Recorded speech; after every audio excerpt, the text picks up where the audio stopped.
for having attention.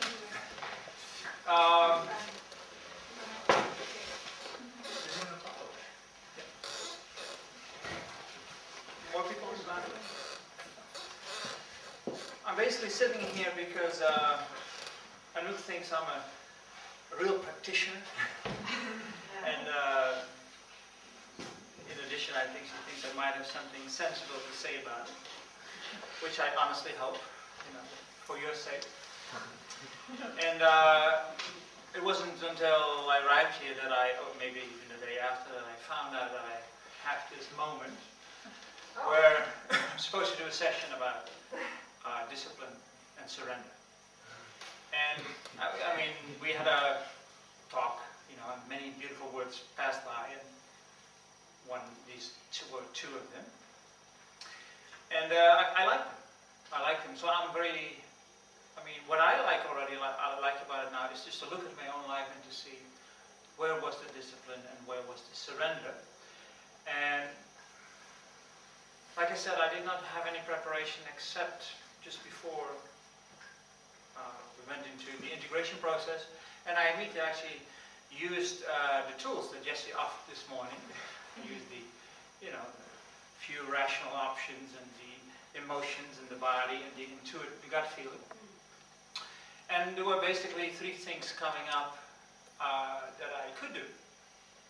And the first one could be, I could just look at my life and just talk and just share, what sort of practices I've done and how I've practiced and how I've struggled with it and how I enjoyed it and all these things, just to maybe to catalyze your own reflection on your practice life that you might have behind you or you might be longing for in the future. And from there on, we could just have a conversation. We can ask questions about how I look at things concerning practice, whether it does make any sense or it's totally useless or it's just amusement or whatever. And you could maybe some wisdom could arise from that. So that's one part. The second thing that I think is a good option to try is actually what we couldn't do this morning, and actually use one of Jesse's tools, which I liked very much while I was doing it, was offering the, what would be a good life plan. I'm not sure I'm using the right words. So actually, that in 10 minutes I actually made I made a kind of drawing, like a flow chart of how my practice life looked. Okay? So what possible intelligence did I use on the way looking back at my practice life? And I think maybe we can do that and look at our own practice life, and then what Jesse was suggesting, having maybe one or two others looking at it and maybe, sharing their views upon it, and maybe to get even more into it, we can maybe hustle in the first and second, what was it called? No, that was the, like two zones of empathy. I'm using different words now. Yeah? So the one zone was just imagining yourself in that situation of the other person and just wonder what you would do. Or really trying to feel from the inside of his or her skin and trying to feel from there what would be the best move to continue. Yeah, so that's the second idea that came up. Thank you, Jess. And the third one was I could just, spontaneously maybe tap into some body work as well and see how their discipline and surrender come into play. Okay? So I have these three options. So just let me just have a check-in what your gut feeling is. Who would like me to tell a little bit first about my practice life? Yeah, so raise your hand if that is your something. One, two. That's most. Yeah. So yeah. Can we like you tell something about your life, and then you can do some body practice? Yeah, imagery. Yeah. Maybe what comes out might be an inspiration for a certain practice. I like to feel the discipline and surrender in my body. Yeah. Good. Yeah. Okay. That's it in my life.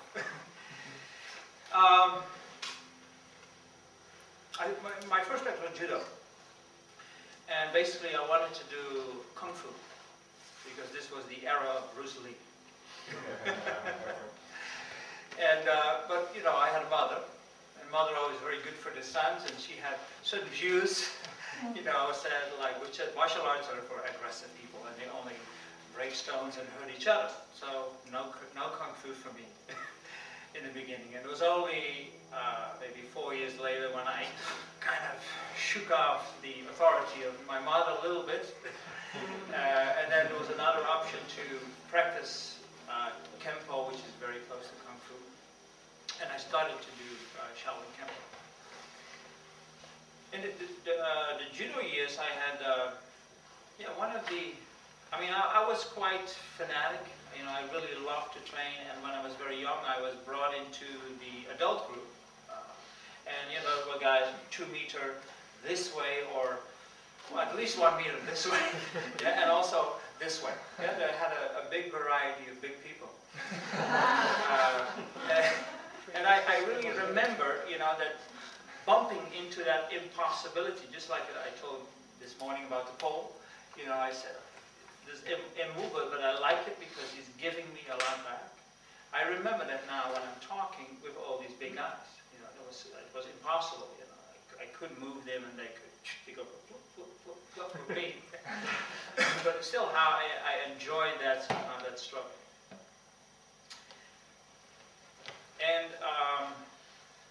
through circumstances, my teacher damaged both his knee because he was a competitive judoka, and that's quite, can be quite a strain on the body. And he immediately had to stop all his judo teaching, so I had to jump in as a teacher when I was 16. And one really good memory about it I have was actually driving back home, because this was not in my hometown. I first had to bike 30 kilometers to go to training. Actually, first I taught 2 hours in one city, had to move on to another city and train. And then I went back about maybe 35 kilometers when it was 12 o'clock in the evening, biking home, you know, 16, 17-year-old boy. But it was beautiful because, you know, the towns were silent and I was just with my body cycling. And I think now I'm saying this, these were, you know, early, very powerful meditative experiences.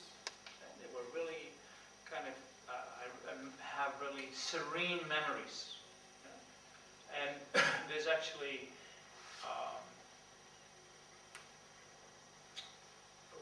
one thing that it's not only because of the bicycling late at night, it's also, I have experienced very often that physical exhaustion is very helpful, yeah, to get a break from your ego mind.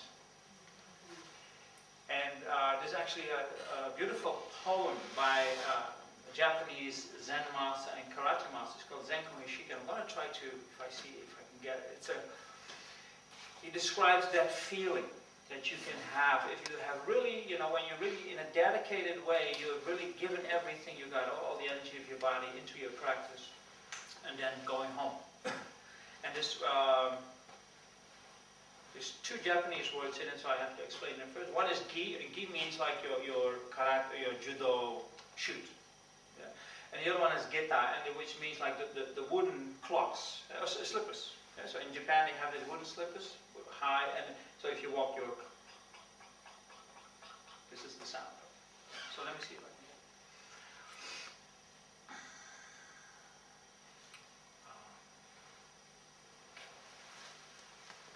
12 o'clock at midnight, with my wet and shredded gi,